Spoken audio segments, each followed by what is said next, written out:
Most people waste their time doing mobility work. They get caught in this constant cycle and it goes something like this. They have pain or dysfunctional movement, or they lack the range of motion or freedom. So they use some sort of modality, what they think is mobility work, and that provides a short-term relief for them. Then they do their session and they skate by on these suboptimal positions, which are ultimately going to be leading to compensatory movement patterns. And then their session ends and they walk to their car and they drive home. And then they do it all the next day and it repeats. So basically, they're never actually improving their range of motion, so their positions never get better. And since their positions don't get any better, their movement quality is suffering. And since their movement quality is so bad, their joints hurt and they experience pain. And when they're in pain, your range of motion will actually get worse. So we just came full circle. They spent all this time on mobility work and they never got any better. Stop wasting your time. Let's design a mobility program that actually works.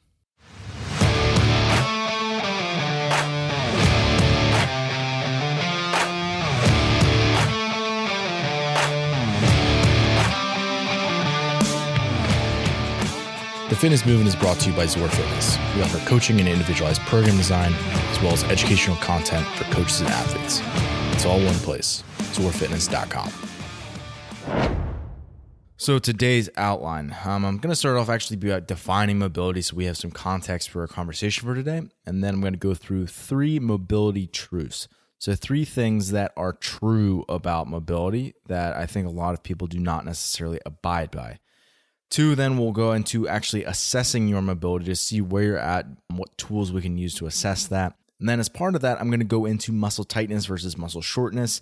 And then I'll explain mobility techniques that would pair with each one of those unique problems because they're definitely not the same thing. And then we'll also go through identifying your specific problem areas within your body. And then third and lastly, we'll go into designing a mobility program. So what mobility should look like inside and outside of a particular training session. So this could be in and out of a gym, in and out of a particular training session. What should it look like? So let's define mobility first. My definition of mobility is having range of motion and torque. So having the freedom, the range of motion to be able to get into a position, and then having the torque and motor control and strength to be able to actually support that position and be able to have it be a functional range and have it actually be useful to you while you're doing functional activities, stuff like CrossFit workouts.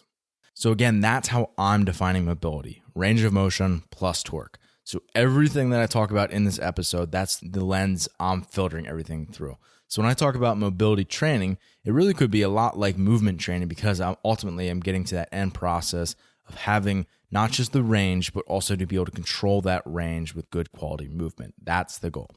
So that being said, let's get into our 3 truths about mobility. The first one being mobility is anything that helps you move better. What that means is, therefore, mobility work needs to be an inclusive term. So in other words, this is not just stretching. Stretching is one type of mobility training. However, there's a multitude of things that we can include into mobility work. So again, anything that's going to help us move better is what I'm going to be considering mobility work. So technically doing a rebound session that's going to be using a variety of motor patterns and focusing on low eccentric modalities and aerobic environments and positional holds and other isometrics like carries and things like that. That's all going to help promote and expedite the healing process, and that's going to help reduce joint irritation. That's going to clear inflammation. It's going to do all those things, and that's actually improving your mobility. So in a way, something like a rebound session could actually be technically mobility work. Our second truth here is what works is what lasts. So in other words, if it doesn't actually last, it's not really working. So we have to remember what we really want is a long-term improvement. Yes, sometimes it's helpful to have a short-term relief, but really that's a lower order priority relative to improving over the long term and creating an adaptation curve. So the most important question we can ask ourselves is what makes long-term lasting change in your mobility? That's the question we need to be asking here. So as we go through the different techniques that I'm going to be going through in this episode, I just want you to be filtering through your mind and asking yourself that question for each of those.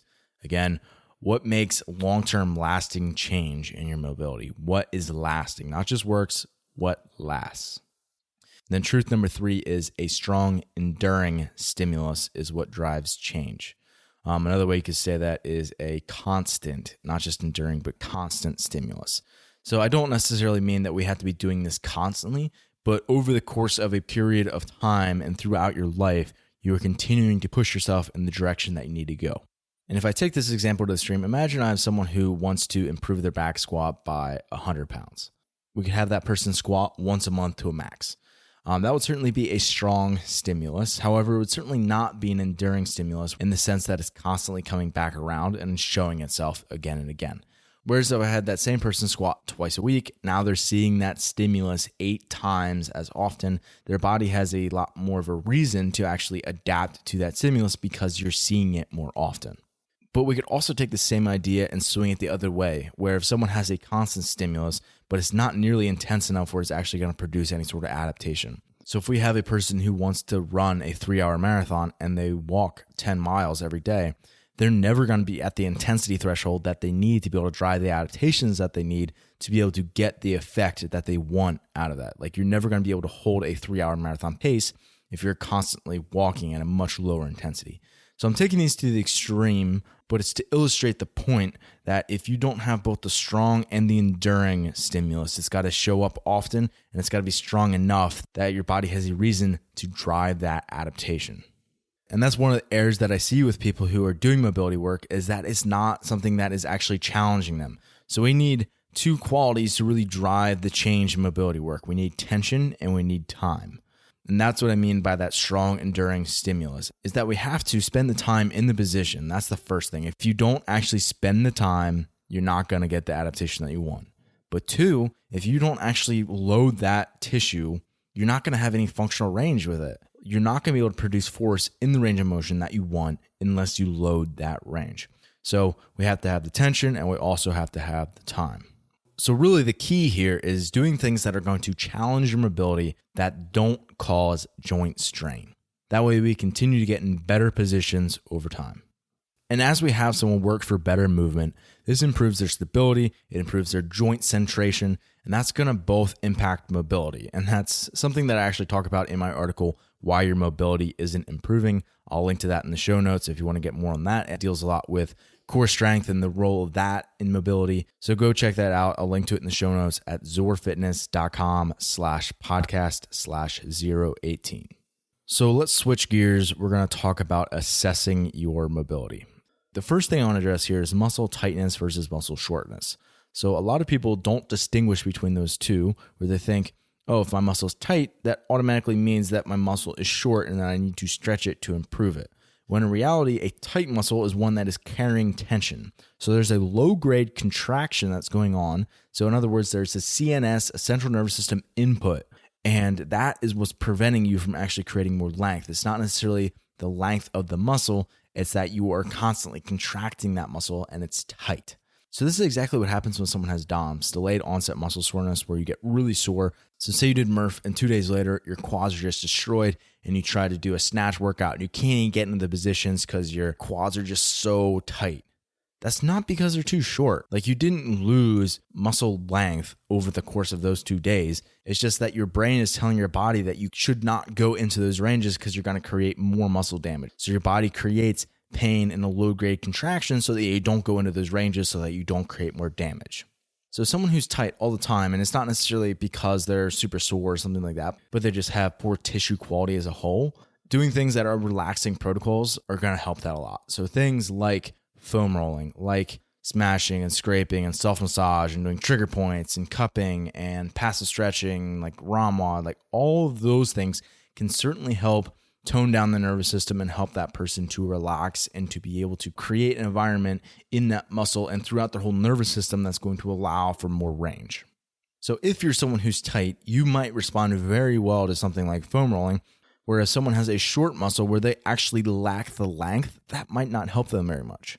But for someone who has short muscles where they actually lack the length, and it's not just that they're actively tight, they have to do much more higher intensity protocols, stuff like PAILs and rails, which I'll link to that article in the show notes. I explain that in detail, where they're doing active static stretches with a much stronger stimulus, where they're doing dynamic and ballistic stretching in the warm-ups, things like that, where it's really a stronger stimulus that's driving that adaptation, because we need to create some real change, not just relax your nervous system where you can actually express your ranges better.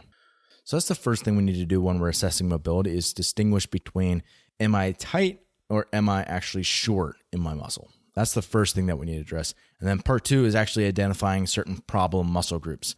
So not just am I tight or am I short, but where do I lack the length? Where am I particularly tight sometimes? And I think the first thing that people get wrong a lot is they look at individual muscle groups like, oh, my quads are tight, or oh, my lats are tight, rather than looking at it as a systems approach. So the first thing that you have to understand is that our body is basically like a big ball of rubber bands where everything's connected. We have all these fascial lines that run as a system all throughout our body.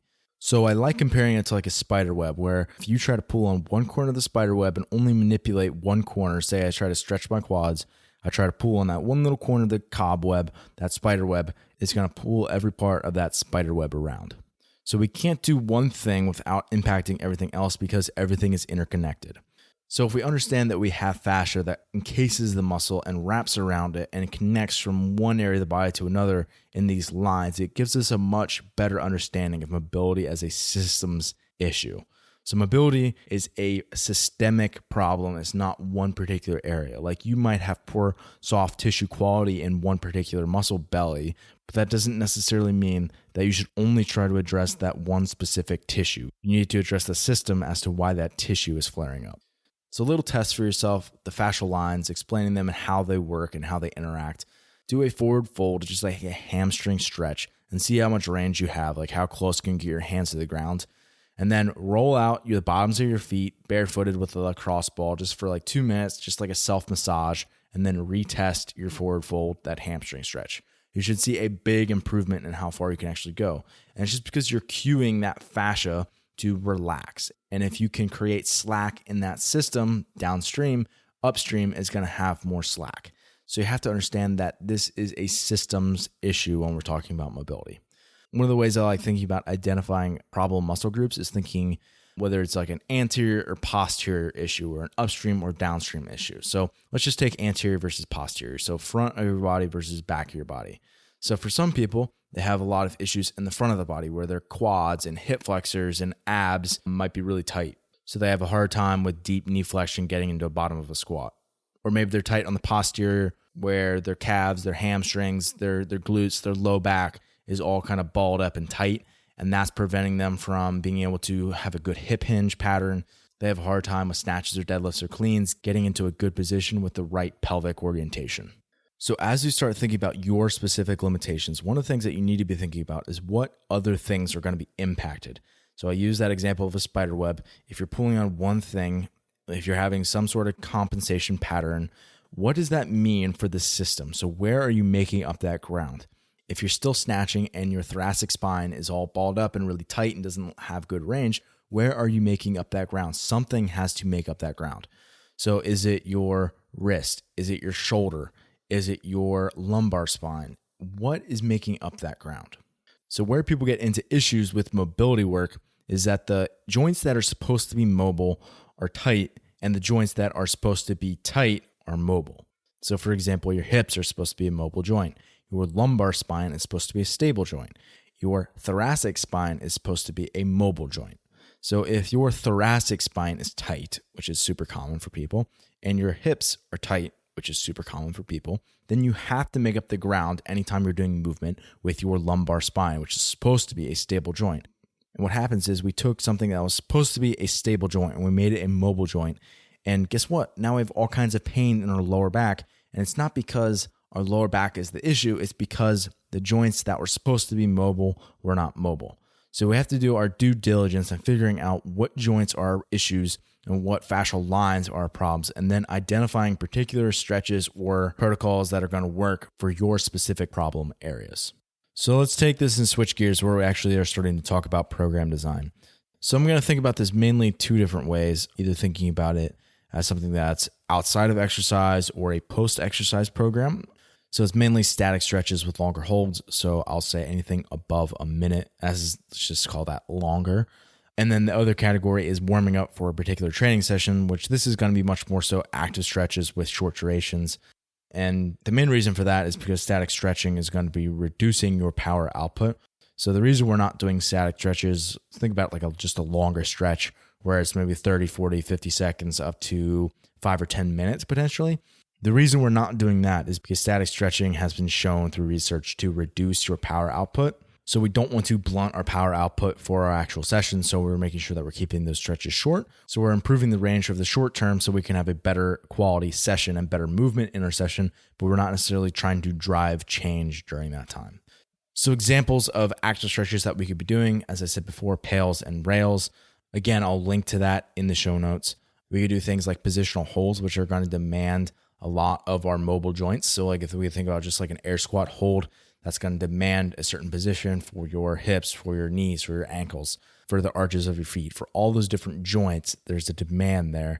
And by putting yourself in that position that you're going to need for that session in particular, so say you're actually squatting and you're doing a squat hold and making sure that you're staying active in good positions, that's a great mobility activation piece.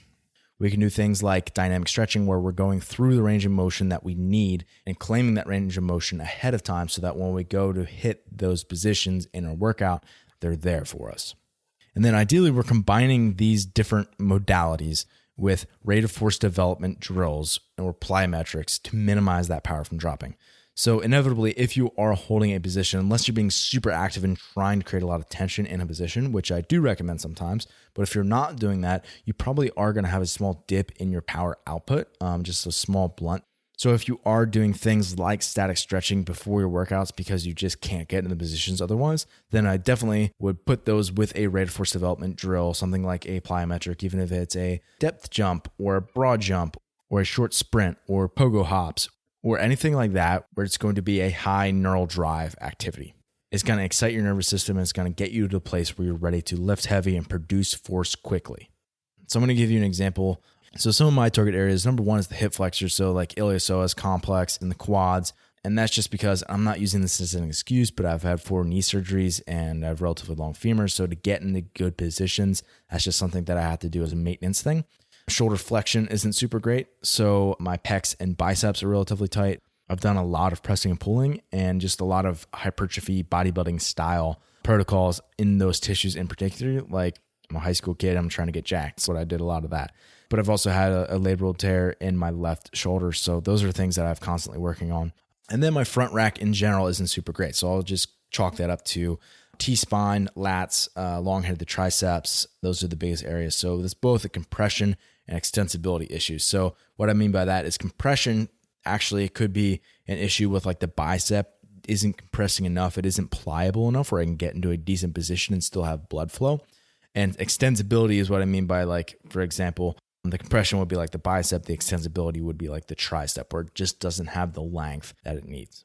So the things that I do outside of exercise, first of all, I go through the Desk Athlete Mobility Checklist. This is another article that I wrote, and it's a video series. So I will link to that in the show notes as well. Again, that's wordfitness.com/podcast/018. And then typically I'll hit this for about 2 minutes per element, or as time dictates, right? So if I just don't have as much time one night, I'll cut that short. And even if it's 30 seconds per element, I'm still getting some maintenance for these different qualities.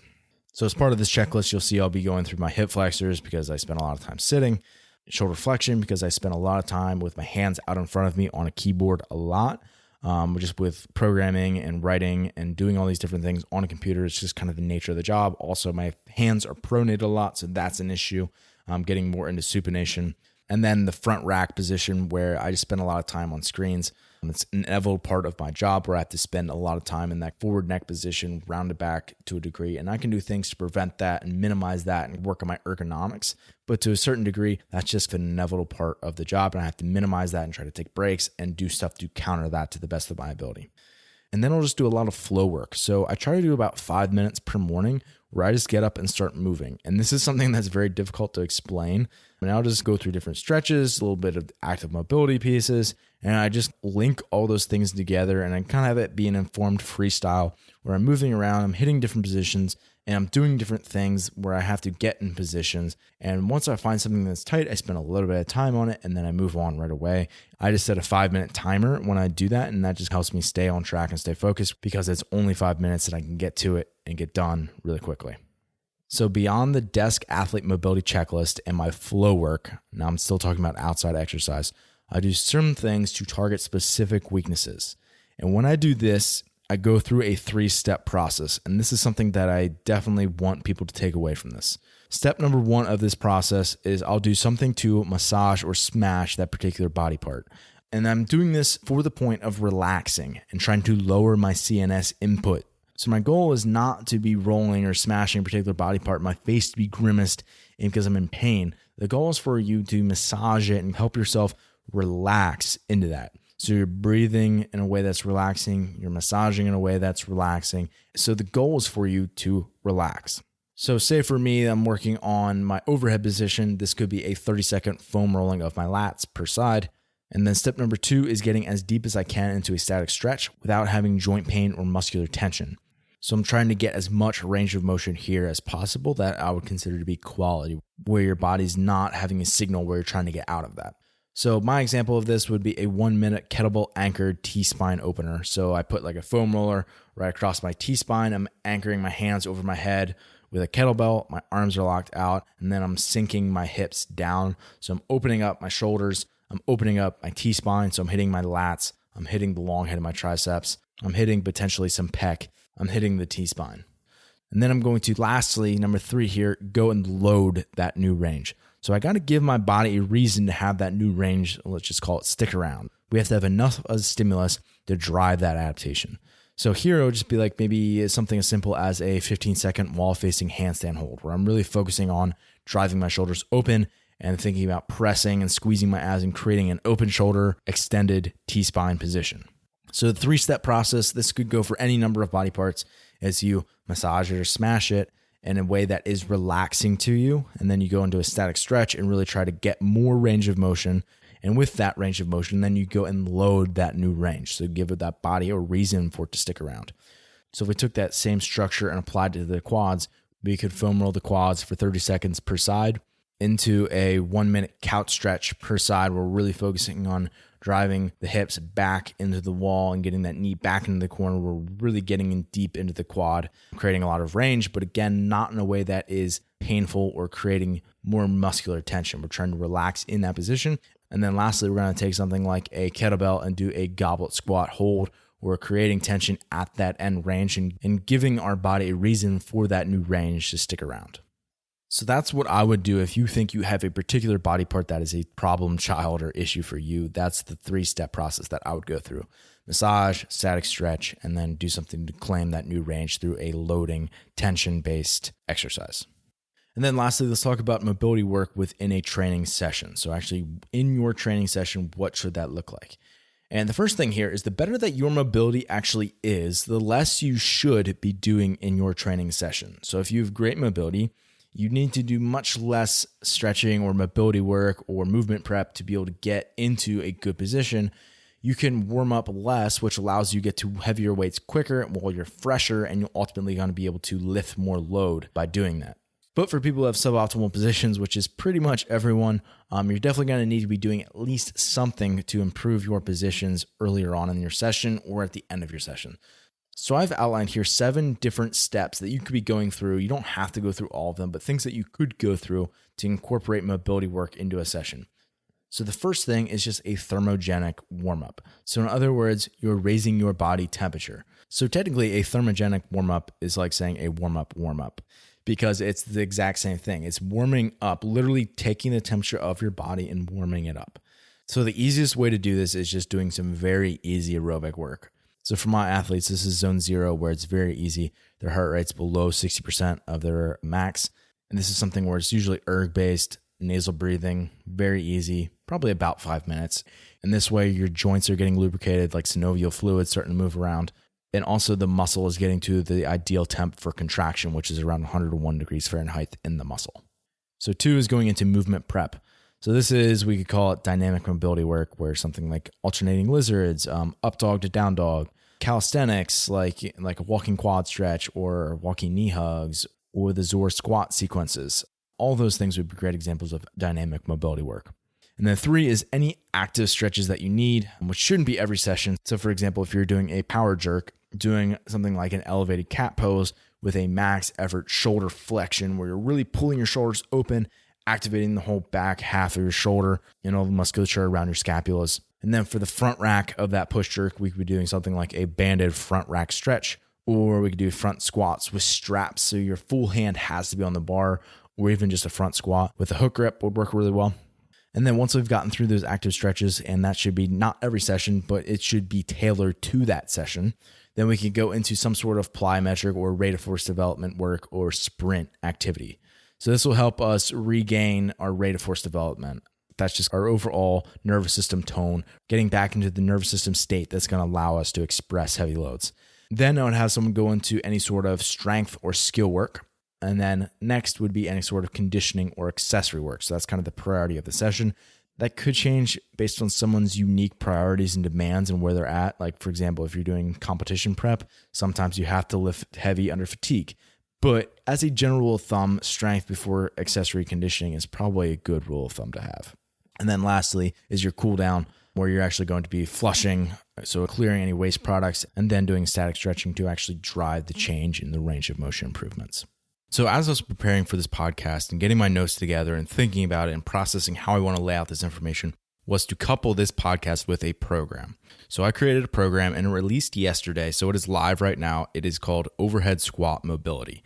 So obviously this is tailored to the overhead squat, improving your positions, your comfort, and your mobility for the overhead squat. But the positions that are demanded for the overhead squat transfer really well to the sport of fitness and the movements that encompass it as a whole. So chances are if someone can hit a really good overhead squat position, that they also can hit really great positions in terms of the gymnastics or for clean and jerking or for handstand work. And that's why I picked the overhead squat. So this is a 6-week program, 3 sessions per week. Each of the sessions are less than 30 minutes. So there's not a huge time requirement. Like, you really don't have an excuse as to why you couldn't add this in. And I built this program in a way that it takes advantage of a lot of the techniques that I described in this podcast, where we're doing things to relax the muscle and massage it, and then we're doing things to lengthen that muscle and actually create new range. And then we're doing things to load that range so that it actually sticks around and you can keep it. So I take that and I go through each of the 7 key ranges of motion that you need for the overhead squat and lay it out in a way that's really going to drive change. Thanks for listening today. If you're someone who just started listening to the show, I would encourage you to subscribe so you can stay up to date. If you're someone who's been listening for a while, I would encourage you to rate and review the show. And lastly, the best thing that you can do to support our work is also the best thing that you can do for your performance. And that is by hiring one of our coaches. Until next time, stay the course.